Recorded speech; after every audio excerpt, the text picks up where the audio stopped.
Yo, what up? What up?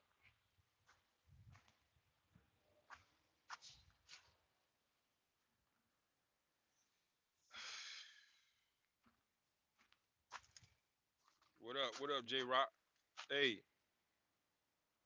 make sure y'all can let me get a sound check right quick.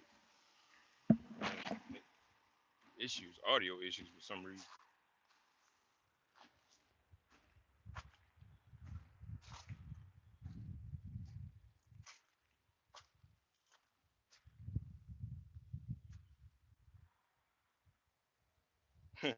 Where's the briefcase?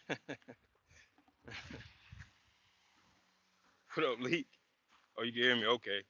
Just making sure. Let me turn this.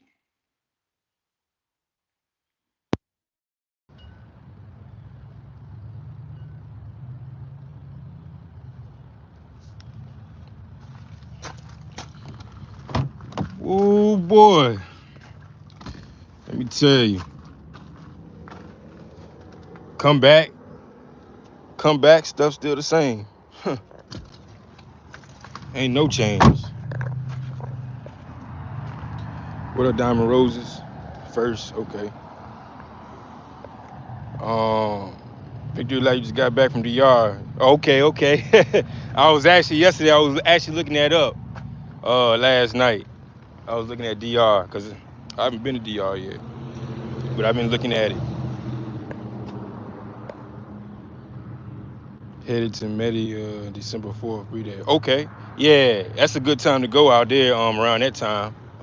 I think I went out there one time. Actually, I went to Medellin in December of 20 2021. Yeah, 2021. That's a good time to go. And that's when I went first class. I got the plane ticket for like first class for like, I think it was first class for like 400. The rooms was like, I don't know, $75 a night or something like that. Real easy. What up, Will Burner? Jay Quan, what up? Um, just the new normal. Yeah, man. Still new normal. I think this is the new normal. Uh, Equipment prices still going down. Uh, it's just crazy right now. Been getting a couple emails. A lot of this, these people trying to do these contracts, and I see a lot of people trying to take on these contracts, and they're not factoring the future, you know. Because once you sign the deal, man, you locked in for X amount of time. So you never want to sell yourself short. Um, but yeah, man, sorry I couldn't get no footage of Colombia, man. We was ripping and running, man. I had no time for no YouTube at all. It was like we was up early in the morning, we was out late at night, getting like 2 3 hours of sleep, and we back at it. I was like, God dang, I ain't did like nothing like that in a while, and we was out there for a whole week, and I'm trying to go back. I'm trying to go back, man. I'm trying to see right now because I was thinking about going to Medellin in a couple weeks, but we getting the day cab straight. I just cleaned it out. I got it washed last week. Sometime last week I got it washed. I think it was Friday or something like that. I got it washed. I had to put the decals on. I just got it cleaned out today. Just making sure it's ready to go. I had to hook up the ELD, and the truck is ready to go. I think the driver's gonna come pick it up probably today or tomorrow, and we're gonna go ahead and put it on the new account that I got, and we're gonna make some money. Um, the thing is, I'm still trying to figure out. I'm still in this mind frame because my truck is just sitting, and I know for a fact I need to do something with it, man. Because I haven't drove my truck in weeks, and I need to put somebody in my truck, man. I need to stop holding on to it, man. But like I said, man, once you've been doing this for a long time and that was your first truck, and it's kind of hard to put somebody in it. You know, they're not gonna take care of it like you want to, unless you're gonna be holding their hand like every day, every other day, and stuff like that. But I gotta do something with it, cause just sitting there collecting dust, I don't want to become an issue where it's been sitting too long and I got all these issues start popping up. But that's what I've been doing right now, trying to figure out what to do with it. And I'm thinking about putting it on this local account. I know I need to get a PM done on it, but that's about it. Really ain't nothing wrong with it. We got trailers. I got trailers here for spares. I'm not buying no more trailers. I think I'm gonna just start buying. Well, I'm gonna start getting into buying or getting more trucks. I think be good with the trailers. I got a lot of accounts now that provide their trailers, so there's no need for me to keep buying more trailers. But I got to get the Jeep ready to go. I'm about to put the Jeep back on Turo. I got to get I got to get some wheel sensors. I'm gonna go ahead and replace them all.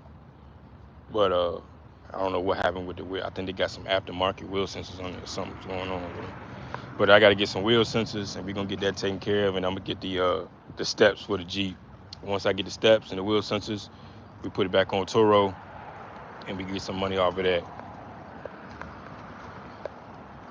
Um, they'll ruin it. Don't tell everybody what goes on. Yeah, I got hella footage, but some of that stuff cannot be posted. I can't post it. Some of that stuff got to be like on some. If you know, you know. But some of that stuff, I know I'll get flagged on YouTube if I post that stuff. But yeah, we got footage. Yeah, but some, like I said, this is some explicit stuff. But yeah, the DR though, the DR, I'm definitely looking into it because I'm trying to. I know I can go out there dolo, but I was trying to see. I know one of my homeboys kept talking about. You know how it is when your friends talk about stuff and then they be like, yeah, I'm gonna go, and then they be BSing and stuff like that. But I'd be like, man, hey, I went to Colombia dolo before. I'll go out to DR by myself. And my Spanish is getting better too. Every time I go out to these countries, man, my Spanish gets better and better and better. Once you start learning the basic stuff, man, it gets easier. You know. What the hell is all this? Let me see what y'all talking about. What up, Miss Richardson? 392 Sean, what up? But most definitely, man. I know a lot of people can't go out the country right now because they're dealing with the trucks and they don't got money to do so. But when y'all do get a chance, when y'all start building your bread back up, man, take the time and go see these countries because it's an eye opener for one. The money is different, you know. The money is different. So, man, this lady crazy. The money is definitely different. I think I probably spent out there, and I was out there for a week. I think I probably spent probably about $700. $700. That's it. Maybe a little more, give or take. $800 out there for a whole week. And all the stuff I did, man, it was definitely well worth it. You know, because they use Colombian pesos out there. So, um, but yeah, man, definitely take the time, go out here, travel, see the country, different countries. Um, I do got to Thailand. I've been talking to some people about Thailand. I think I'm gonna go to Thailand in September. That's what it's looking like right now. Thailand in September. Um, I'm trying to make a move in the next couple of weeks. Like I said, maybe DR, maybe Medellin. I'm not sure yet. Haven't decided yet. It's gonna be one of those two. I might go both. I might just do both. We'll see though. But that's what I've been doing. What's next? We're gonna continue growing the trucks. There's a possibility. I got also I had to move. As soon as I got back, I had to move. I had to get all my had to upgrade to a newer place. So I had to get that done. So everything happened all at once. So that's done. There's a couple of things I got to do with the new place or whatever, but that's pretty much wrapped up. Um, but yeah, man, we still here. I hope some of you guys are still making money. You still can make money out here. You just got to find that certain lane. Try to get away from the low board. Try to get away from the brokers. Um, it's a lot of figuring out here. I looked on the low board this morning. I was like, God dang. And I saw like 4 lows. I'm like, man, they still doing that, huh? But you still can make money out here. It might not be the money you want, but it'll be enough money for y'all to cover your bills. This stuff is not cheap. I know insurance for some of you guys that got your own authority, insurance, it still continues to skyrocket for whatever reason. I never understood that. Insurance goes up, but rates go down. Like what? It's like they trying to get people put out, you know. What up, DB? Um, yeah, well, I don't want to say I have all contract. I want to say 95% of my stuff is contracted. I still got that little percentage left of. I got one guy that's still like on the low board, but he's not on the low board. It's kind of like half and half. So it's mainly he'll go up somewhere, but he needs something coming back. So that 5%, I'll say that 5% is low board. It's not that bad though. But everybody else is on contracted freight, dedicated lanes. Um, that's pretty much what I got going on. But that, like I said, that takes time, man. I don't want y'all to think like this stuff happened overnight. This took a lot of work for me to be able to do what I'm doing right now, to go out the country, travel. You got to get you got to get your you got to get things in order. You know, it takes time. Like I said, when I came back from Jamaica, it took me from January all the way till May to go on another trip. So that's January, was February, March, April. It's 4 months. It took me 4 months to get everything straight, make sure everybody's good, make sure I had the right trucks, the right equipment. Um, it took time. Some of y'all might think that's not a lot of time, but for real, that is a lot of time. You know, but things got to be in order. But that's the game plan. We got stuff going on. I'm trying to plan for next year. I'm gonna make a power move probably sometime around this time next year. I'll let y'all know later on about that. Uh, but we got to get everything straight over here first. We ready to add some more trucks. Sometime in sometime I want to say before I go that Thailand trip, we will have more trucks. So I want to say sometime in August, I'm gonna bring on some more trucks. I'm gonna let y'all know how I do this one. This one's gonna be a little bit different. It's gonna be a game changer right here. I showed y'all different ways I bought trucks. I bought trucks from a dealer. I bought trucks from an auction. I bought trucks from a private seller. And, you know, the private seller thing, it's a little bit, it's a lot more paperwork. But all in all, it was cool or whatever. But, it got to be a sweet deal for me to do a private seller again, you know. But the auction, I like the auction. And I do, and the dealer, the only reason why dealer is cool, but the thing I don't like about the dealer is the dealer prices or the dealer uh fees they add on to it. So if something that's really going for like $20,000, the dealer might be like, all right, well, we selling this for 35, 40. I'm like, come on, man. We already know the real numbers. That's why I don't like about the dealer. So and the auction is cool too. You just gotta have some upfront money.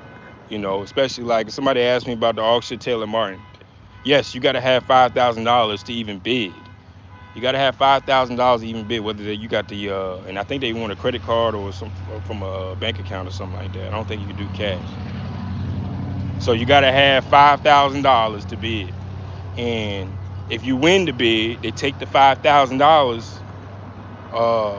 They subtract the $5,000 away from the price. So if you win the bid for $20,000, All you got to pay is 15,000. So on and so on and so on. So somebody asked me about that too. That's how the auction works. Now the auction can be a good thing or it could be a bad thing. You know, depending on the work you do to find out about that truck. Now I don't recommend some of the ways I did things. I I don't highly recommend a beginner to do it.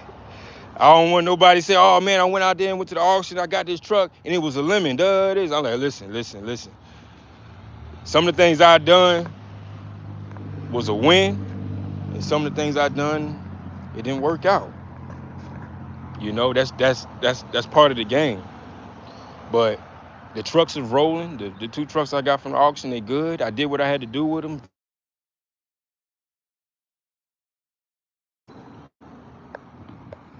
I got new tires all the way around. Uh, I did the knock sensors. I fixed the coolant sensors. You know, we had the issue with the air dryer. We got that done. So that comes with, with the auction stuff. Wear and tear. You don't know where these trucks came from. You don't know what these drivers did to the previous owner did to the truck. So those things pop up. But if you're not ready for all that, there's no need to go to the auction. If you want to if you want to go to the auction, buy a truck and take it to a dealer, yo, listen, that's another thing, man. Y'all can't keep buying these trucks or getting trucks and keep wanting to go to the dealership. You're gonna get you're gonna get bent over backwards. I'm telling you.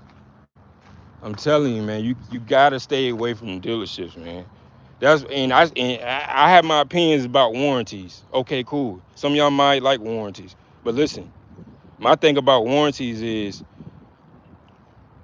I don't want to be. I figure that okay, if it takes this much time to be out and I can't make no money and I'm waiting on warranty to confirm things, that's my big thing. You know what I'm saying? That's my big thing about warranties. The time for me being out for so long affects. So I'd rather pay the money up front, depending on what it is. Now, if it's something major, and we talking about like 5,000 plus or something like that, or even $10,000 plus, okay, then we might have to take care of the warranty thing because I don't want to take away from my cash either. So every situation is different. But we talk about if y'all going to these dealerships for a $500 fix and you waiting on warranty, like what we doing?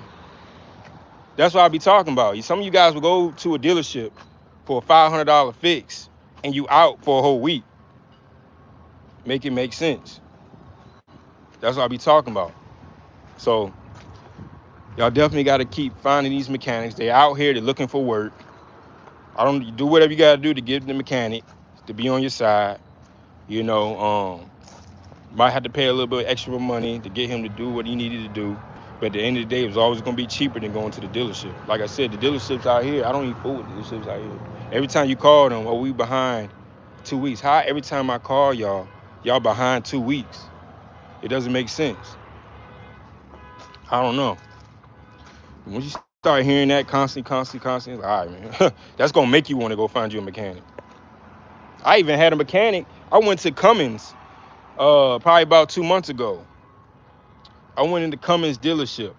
I went to go get some type of part in the Cummins dealership, and it was a black guy. A black guy was like, "Hey, man," he pulled me to the side or whatever. And he was just asking me. He's like, "Yeah, you mad young, man, and uh,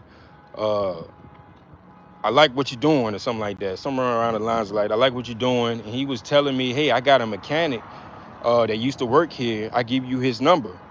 Call him up. He does his own little side thing." I was like, "Yeah, bet." I took his number down, and I might use him in the future. Haven't used him yet, but things like that happen. You know what I'm saying? Things like that happen. So somebody that works for Cummins said, "Yeah, let me get that number." Let me see what you're saying. I was looking at the old creek carrier trailer driver, and would it be a good investment being that it's a retired fleet trailer? I mean, we could talk about. I know. There's this thing about trucks and trailers coming from mega carriers and stuff like that. But at the end of the day, you still got to do your due diligence and look over that piece of equipment. Like my truck came from Transplace. Um, I got some other trucks that came from I don't where them trucks. It's a company down in South Carolina somewhere. It's a big company. Um, but you still gotta do your due diligence and look over that truck. Trailers a little bit more easier. When I talk about trailers is more so the frame that I've been noticing with trailers. It's more so like it's not really the reefer motors, especially in reefer, but in drive-in, it's the underneath part. It's more so the actual framework. You want to see how much life you got in that trailer. We can talk about tires and brakes all we want, but we got to talk about the actual body of the trailer. You know, um, Also the inside. Buying drive-in trailers is very. You got to be careful because one thing you don't want to start buying when you get drive-in trailers, you don't want to start buying trailers with fluorescent roofs and stuff like that. You want to make sure them trailers is like food grade, ready to go. You don't want to get involved with wooden walls and stuff like that. Like you gotta be careful with driving. You can't just be like, I want to get this drive-in. I'm gonna go ahead and pick it up. It's good. It's you know what I'm saying. You can't do it like that. Driving, you gotta pay attention to certain things, because especially when you go to shippers and stuff like that, especially like cans and stuff like that. You want to get involved with doing cans. You need to stay away from fluorescent roofs. Stay away from the wooden walls. Yeah, they might be cheap. You might be able to get it for $2,000, $3,000, $4,000, or whatever the case may be. But it's going to be bad at the end of the day. Them things wear like wood. You know what wood does? When it get wet, what does it do? It gets real damp. It starts breaking. So it's just common sense things. You know what I'm saying? Um, just be careful with that drive-in. Just do your due diligence and look over that trailer. Look underneath. Look at the frame. Um, and if you don't understand it, get somebody to come out there. Like I said, I told this numerous times in videos. Get somebody out there that knows a little bit more about trailers. Pay them $200. Look over this trailer, because that $200 might be a good investment.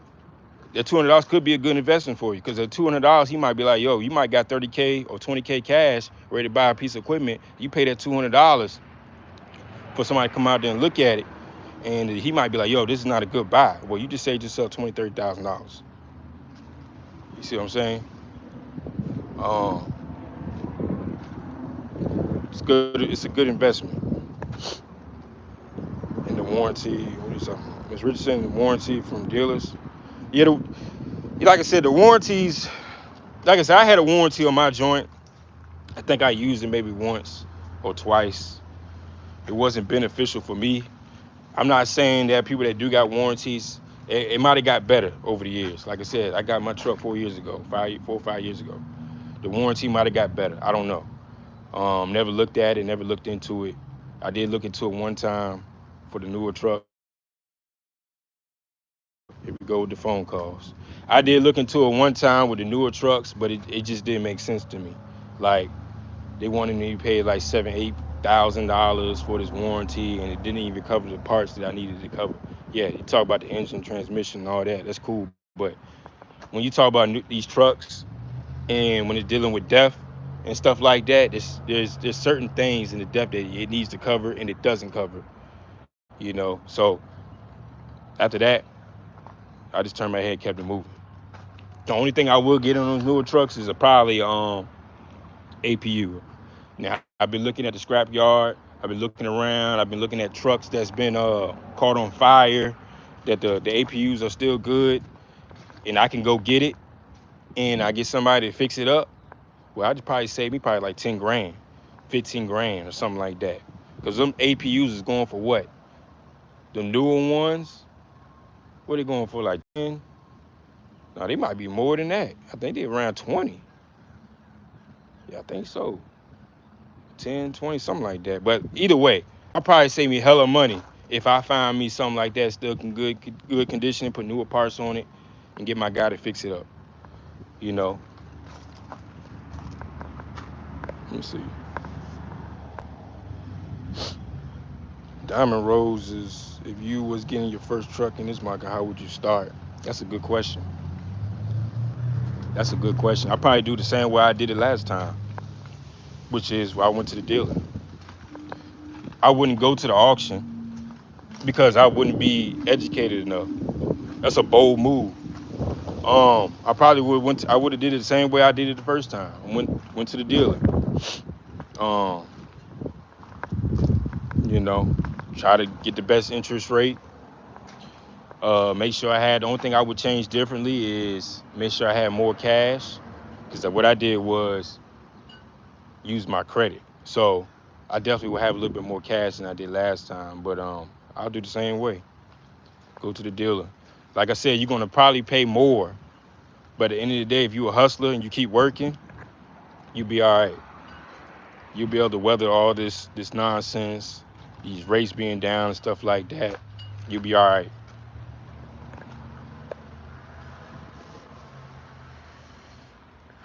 Let's see. About to unload the car, catch up. All right, victory lap. Tri-Pack 18K. Yeah, they're around there somewhere. Um, but yeah, I'll save me hella money. I wouldn't get a Tri-Pack though.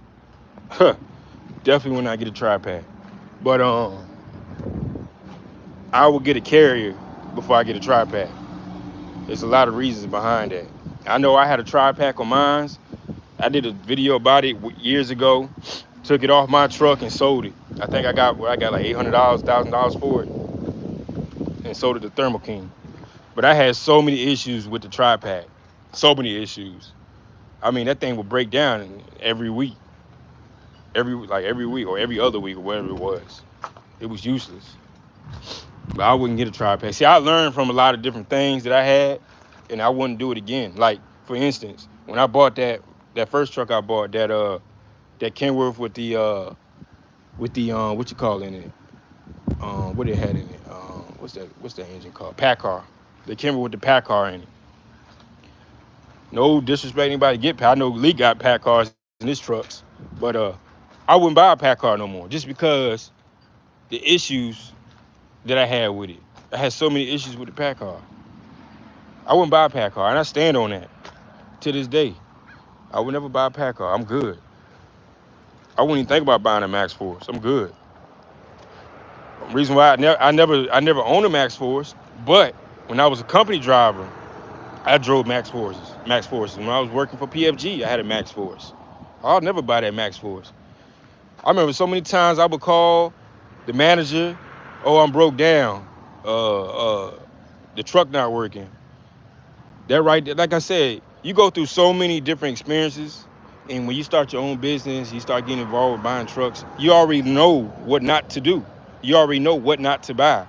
So things like that, like, yo, I stand on that. There's no need to keep going back and forth about pack cars and stuff like that. There's no need for me to keep being indecisive about it. Like, there's nothing to talk about. I'm good. Yeah, I kind of go with what I'm used to, or what I already drove. The Cummins was a long shot, because the only reason why I got started getting into the Cummins was because I was doing my research about what's the best engine or what's the best truck, and I landed on the Cummins. So I didn't know anything about Cummins, but it worked out for me. It worked out for me. And the reason why I got a Kenworth was because I just liked the way they look.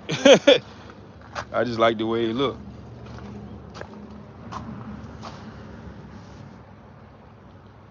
How much reserve capital should we have for maintenance when we first starting out? That's one of those that's one of those questions again. Because you're gonna get a different answer from everybody. Like like I said, they always say cash is king. Yeah, that's true, but credit to me is king, because credit can get you out a lot of situations. You never want to use up your cash flow. That's my thing. You don't want to use your cash flow. Your cash flow is critical. So, um, I can't really answer that question. Like I said, when I did my video, I did mines and I got my truck. I had $800 left to my name. That was bold. I would not recommend that at all. But if you don't got that mentality or that hustle in you, and you don't got that figure it out things, it's not going to be a good move for you.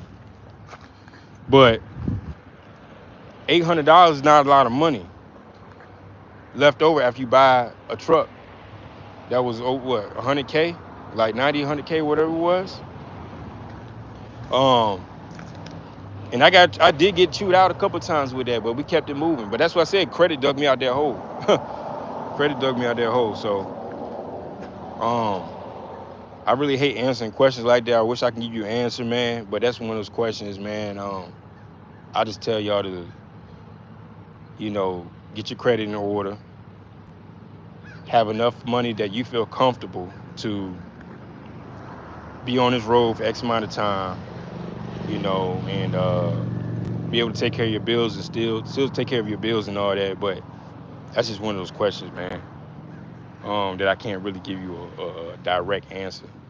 But and I would hate to say don't, I did the video about it. I don't want y'all to try to follow my steps, because that was, like I said, that was a bold move, very bold move that I did. May work for some, it may not work for others, but it was very bold, very bold. Let me see. A couple high limit credit cards would be good. Yeah, most definitely. Yeah, most definitely. A couple high credit cards. Sometimes, and we talk about you're gonna have to use a personal credit. The thing about personal credit and using credit cards that have high limits on them, you're gonna have to pay that bill down. Okay, there might be a situation where you got a $20,000 line of credit and you use $15,000 of it. Okay, we already know what's gonna happen. Your credit score is gonna go down. Cool. All right, well, you got to fix it. You got to get it back down. So when I say, when you got a $20,000 line of credit, you use $15,000. Of course, your credit's gonna go down. All right, so what do you got to do to get it back down? You got to pay off your debt. So you got to have, if you're going to use $15,000 off of $20,000, you got to have some type of strategy. You're going to have some type of strategy to get that credit back down. That's the only thing about using your personal credit is credit utilization. Now, business credit, that's another story. They don't care about utilization. They just want you to pay it off. You know, there are some business credit cards where they act as uh, like a personal credit card where they give you time to pay it off. But then you got some business credit cards that, hey, you got to pay this off within 30 days. So you got to pick and choose which one is the best fit. And then you got transfer bounces and so on, stuff like that. But in the beginning, yes, you're gonna have to use your personal credit. Yes, is your credit score going down? Yes, it is. But you got to have some type of strategy to get it back down, or get your credit score back up and bring your utilization back down. Um, that's part of the game. Until you build yourself up enough to get some type of business credit. What up, good brother? Do you plan on adding more cars? I don't know yet. I'm not sure yet. Cause I took it off for Toro for so long. It's been like what? Shit, 7 months, 6, 7 months now. I don't know. Um, I'm looking at some other things right now, but the Toro, I'm gonna put it back on Toro. This Jeep right here, but I'm not sure yet. I don't know yet. I don't know yet. I don't know yet. I'm looking at some other things.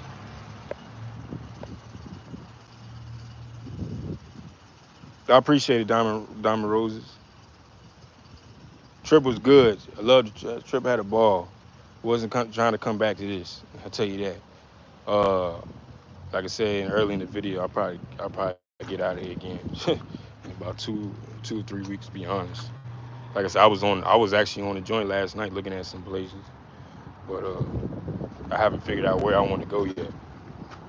But shit, credit card companies only giving me a 300 limit. Yeah, they want to see. They want to. You gotta think about credit cards. You got to play around. You got to be strategic with it, depending on when you're paying it off. You know, you're going to go back. You're going to use it, pay it off. Use it, pay it off. And you might have to do that for 4 to 6 months, and then you can increase your credit line. Now, I did notice Capital One is horrible. Capital One is horrible. I don't think I got a line increase to like for like 4 years. They recently just gave me an increase like last year sometime, and I had that car for almost 10 years or something like that. I don't know what's up. I don't like Capital One. Might be talking about a Capital One car, but I do know Navy Federal give you high credit limits. Discover give you high credit limits. Amex gives you high credit limits. There's another one out there too. Personal credit cards. Oh, Chase. Oh no, Apple. Apple gives you high credit limits. I think Chase is a little bit hard, but Chase did give me a high credit limit out the gate. But the thing about Chase is they got like a lot of they got that 524 rule. That 5 inquiries, you can have 5 inquiries within 24 months, something like that.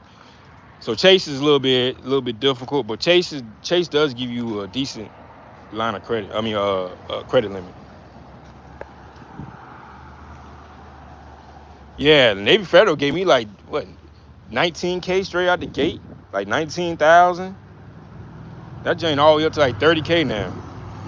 Them credit cards is dangerous, man. Dangerous, boy. But yeah, Navy Federal gave me a high credit limit straight out the gate. Um, I like Navy Federal. I got two credit cards with them. I got the flagship and I got the Go Rewards. They pretty cool or whatever. I like that flagship one.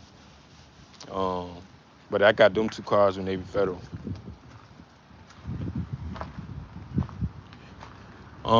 Yeah, they dangerous. You just gotta be. You start seeing $30,000 on the credit card, man. You gotta be careful. Um, that's the thing. That's the only thing about personal credit. I try not to use it. I try to put all my debt on the business credit and then pay it off. There's another method too. I'll probably do a video about it. Well, actually, I'm gonna bring somebody on and do a video on it because they got the real information about it. But there's another strategic way of paying off debt, and I'm gonna show y'all how to do it too.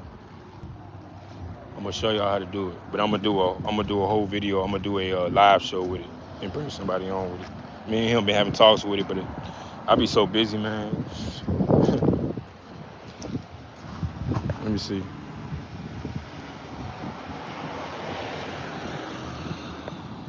But yeah, what up, traveling solo? 20K with Bank America. Yeah, I don't got a Bank America. Um, I actually recently just closed my Bank America. I've been with Bank America probably like 10 years on the personal side, and probably about uh 5 years on my business. I recently just closed my Bank America and moved everything over to Chase. So now I got a Chase account. All my stuff is dealing with Chase. And the reason why I went to Chase because I think when I was with Bank America and when I started my business, it was just like, I already got Bank America. I'm gonna start the business with Bank America. I think I outgrown Bank America. Um, they don't offer enough. They're not offering the products that I want. So I went to Chase probably sometime last month. Went to Chase. I was in Chase office for about an hour. We talked. They was asking about my goals and stuff like that. And I know Chase is known for their line of credit. I know Chase is big on their line of credit. So I opened an account with Chase and I put all my stuff in Chase. And right now I'm building a relationship with them because what I'm going to do is I want to be able to go to Chase and ask for 100,000, 200,000, 300,000 line of credit. Right now, I'm in a situation where line of credit is going to be ideal for me. Whether I want to use a line of credit for whether I want to use a line of credit instead of using a factoring company. Um, we can go so many ways with a line of credit, but I want to get a line of credit with an actual traditional bank. I don't want a third party bank because the interest rates are crazy. You got to be careful with line of credit with third party banks. You can really that can get you in a lot of trouble. So I don't have any line of credits with no traditional banks. I never even tried it yet. I want to build up my profile enough where there's no questions need to be asked. Oh, we need to see this, we need to see that. Oh, I already got it. Here it go. Everything looks good. We talking about profit and loss sheets. We talking about balance sheets. These are some of the things you're gonna have to start getting involved with. Everything gotta look good on paper. Everything gotta look good in your bank account. So when I go out to these traditional banks, everything looks good. You know, there's no need for questions. So once I get everything, once I get all that straight, and I built that nice profile with Chase, we're gonna have that conversation again.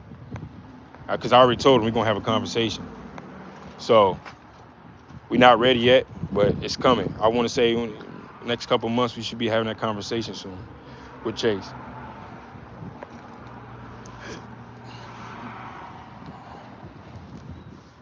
What truck would you recommend for your first truck?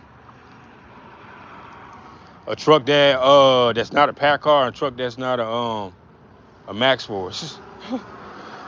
Detroit, Cummins, probably the only two that I would recommend as a first truck. For one, it's easier to get the parts. You can get the parts from anywhere, whether it's Fleet Pride, whether it's Truck Pro, whether it's a dealership, anywhere. So that's just me though. Now somebody might say, well, I got a Volvo, that was my first truck. Ooh, this. All right, cool. I'm just saying my opinion. Like Detroit, Cummins. That's just me. Like I said, I got Cummins, I got Detroit's, I got the Daycats of Detroit. That's the last truck I bought. Um, I'm kind of familiar with the DD13s, so we gonna see how it plays out. We'll see how it plays out. All you can do is try. If you don't try, how you ever gonna know? All you can do is try. Like I said, I bought pack cars. I bought a pack car. It didn't work out for me. It was a lemon truck. Bought the truck. 3 days later, it was back in the shop. That right there told me, all right, let's deal with this, and we'll never do it again. You just got to stand on it. There's no need to keep, like I said earlier in the videos, no need to keep trying different things. If it didn't work out the first time, I wouldn't keep trying to or do it again. That's You just got to stand behind that. I hope that answers your question.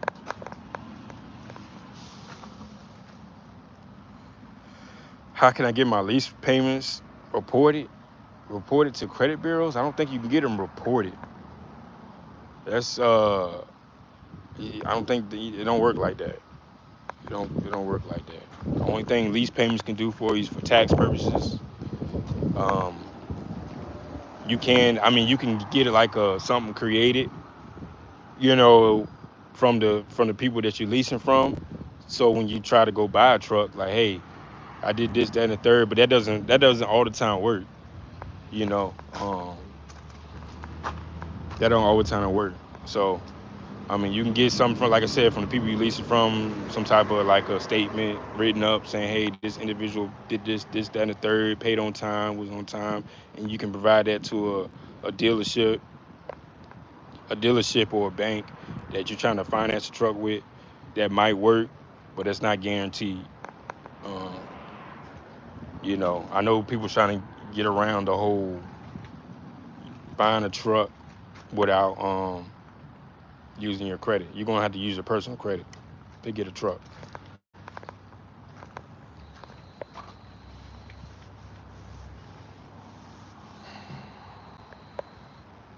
But if y'all ain't got any more questions, I just want to check in with you guys. I'm still here. I'm at the truck. I'm at the yard right now. Like I said, I had to put the ELD in the truck. Um, Truck ready to go on the road.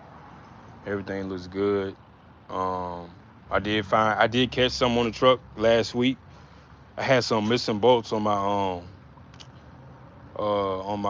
bell housing, my transmission bell housing, which I caught. But we got that fixed because I thought the bolts was stuck. But once I got really underneath the truck last week, they was just missing. And I'm glad I called that because that could have been real tragic. So whoever had the truck before me, they replaced the clutch, but they didn't do the right job. They didn't put it back together the right way. So that tells you right there the clutch is replaced. But they did like one of those winged jobs. I don't know what they did. I don't know why, but the bolts was missing. So I put new bolts in there, and everything's good to go. Um, Other than that, I didn't see anything else wrong with the truck. Uh, it's ready to go. What up, G-Way? What score does dealerships like to see to finance the truck? I think it's like a 650 or better, or 680 or better. I can't remember. It's been a while since I've been to a dealership. It's been a while since I tried to do that method. But I believe you want to stay. I would stay under like a 650 or better. Um, I have seen some programs where they tell you get a truck with 500 or better, but when they tell you things like that and you got a 500 credit score or whatever, you're gonna get killed on interest rates. They're gonna tell you what you want to hear. Oh yeah, come on in. You got a 500. Yeah, we can get you in this truck right now. But what they're gonna do is hit you with a high interest rate. Um, the average first truck buyer is like a 30%. You coming in with a 500 credit score, they may gonna try to kill you with 50% or something crazy, man. You can be like, man, this truck is only 40,000, and when I finish paying it off, it's 120,000, and you you upside now. You know what I'm saying? So if that happens to you guys, and you walk into it, and you can't, don't do not force it just to say you got a truck. They might approve you in all the flying colors, but if a truck costs 40,000 and then you do the math and it's end up paying 120,000, just walk away. Just walk away. It's not worth it. It is not worth it. Please just walk away. I know some people do it just so they can get a truck, they can be an owner operator, and they say they got their own truck, but you got to be smart out here too, though. Don't be a dummy, you know. So just walk away. That just tells you right there. They're going to give you the answers. That just tell you right there, you need to fix your credit. You need to fix your credit. Fix your credit and then try it again. There's no shame in that. There's no shame in that. But fix your credit. That's why I say when you go and buy these trucks from dealers, fix your credit. That's what they're going to see at first. So, man, what in the world going on here? Oh, everybody backing up. Oh my God, look at this goofy. Um, I appreciate it, Diamond. Diamond. Yeah, man. We still, like I said, everything is we still trying to figure a couple things out. You know, um, always trying to find ways to make the business better. Always trying to find ways to save money. Always trying to find ways to add more accounts. You know, it's just an everyday thing. Everyday thing. Flatbed sees I got hit with 15% interest on the first truck. That's a lot. 15%? Oh, 15. Are you talking about 15% added to whatever the regular interest rate was? Or are you saying just 15% flat? Because 15% flat is not actually that's not bad for a first time. I know with my first truck, it was like 30% or 35% or something like that. Somewhere around there. So if you had 15%, that's not bad. That's actually pretty good. That's pretty good. But like I said, yeah, that's not bad. Flat, that's not bad. Like I said, I was saying in the video a while back, um, if I had known that I can go to the bank and get the money I needed and took that money as leverage to a dealership, I would have been did it. I would have been did it. If I can go to Navy Federal, like, yo, Navy Federal, I need $30,000.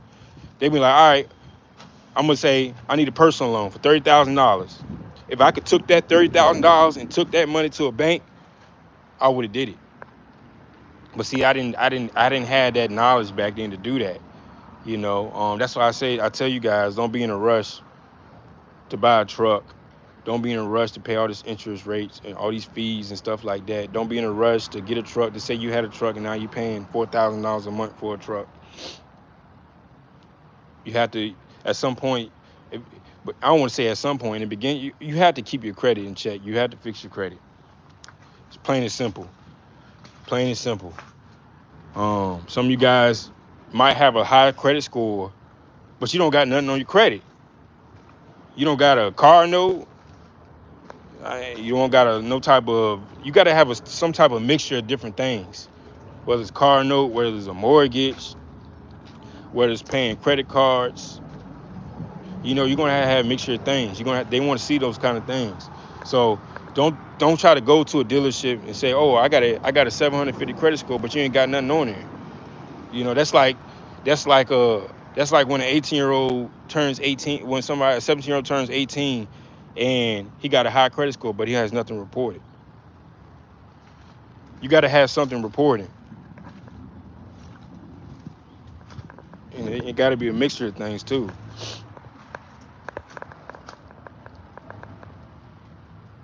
You got a car repo on your portal, you got to get that off. You got to get that repo off. You got any repos or bankruptcies, do not go to a dealership to drive by a truck. They see that, it's an automatic no-go. You might be go to one of those rinky-dink places. They might give you whatever you want, but like I said, that draws right back to the high interest rates. You got to get that repo off.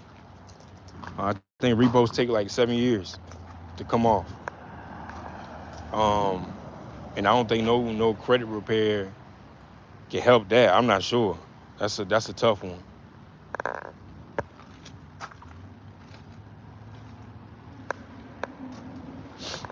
You like this truck? Just give me 15 cages.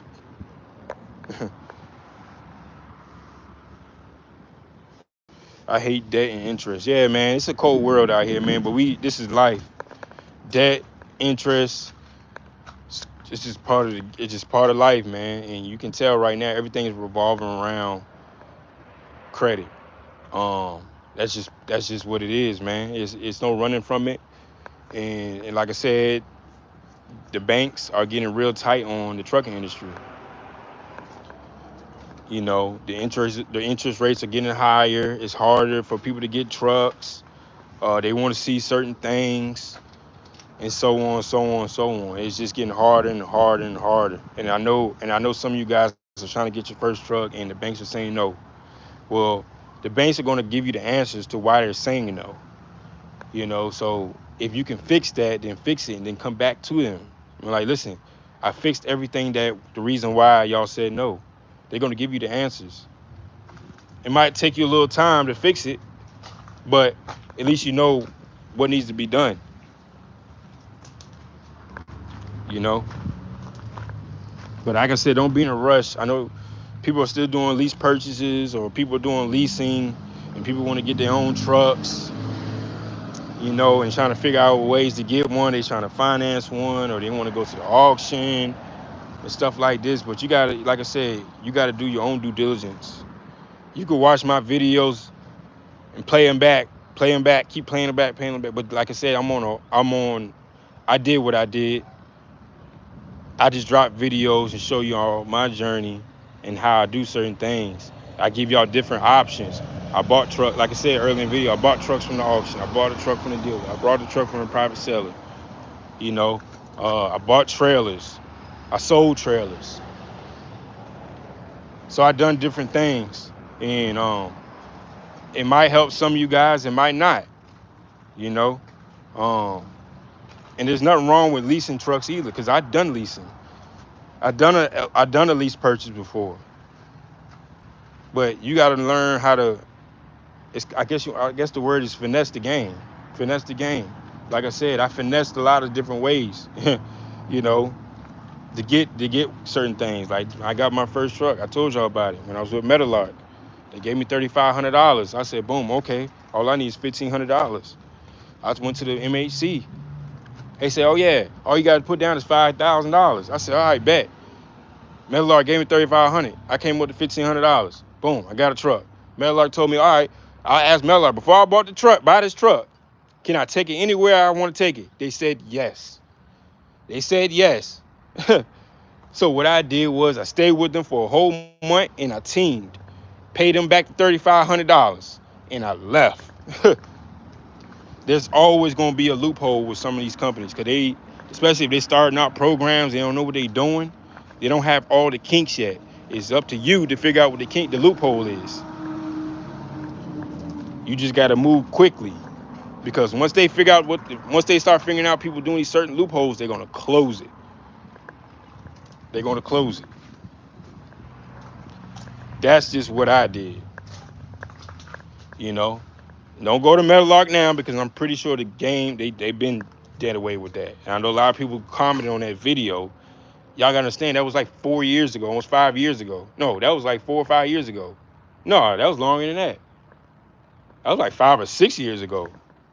I'm pretty sure that deal been gone. That deal been gone.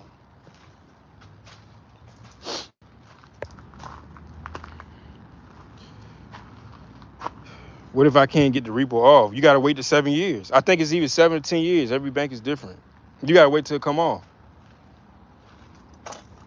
You gotta wait till it come off. Do I still have the pack card? No, I don't have no pack card. The pack card was the video I did years ago with MAC, and I went to the president and all that stuff, and they gave me the blue truck. I never had that pack card longer than a week. Once I found out it was a limit truck, and then I went hell on the president and all that stuff with MAC, they gave me the blue truck, and I've been having the blue truck ever since. Yeah. Maybe I'll drop the video in the community. I gotta find it. It's in there somewhere. I'll do it in the community. I'll drop the community post. Y'all can look at the video of how I did all that.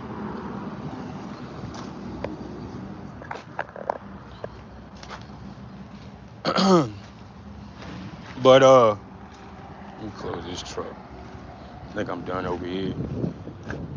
Keep playing around with these trucks.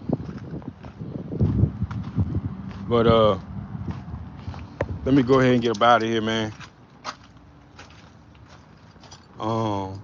If you haven't, get your passport. Travel the world. Go see different things.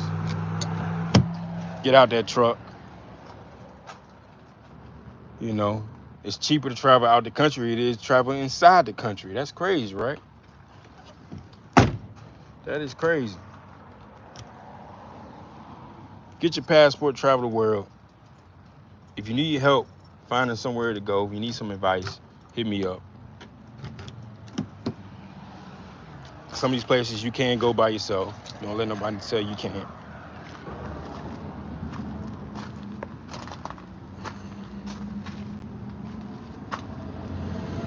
So your credit ID is pretty shot for 7 years. That repo is a killer. That repo's like having a felony on your record. I know things happen in life, but you got to figure a way to get that off. That's going to haunt you for a long time.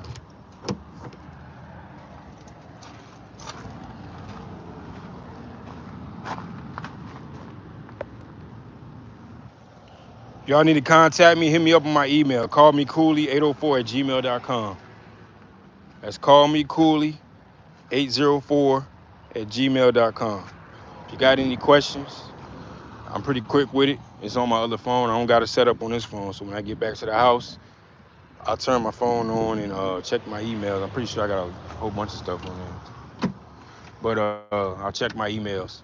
If I got any questions, hit me up on that.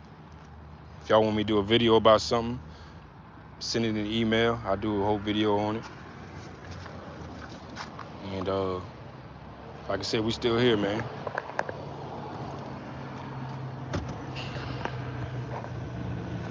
I'll catch y'all later, man.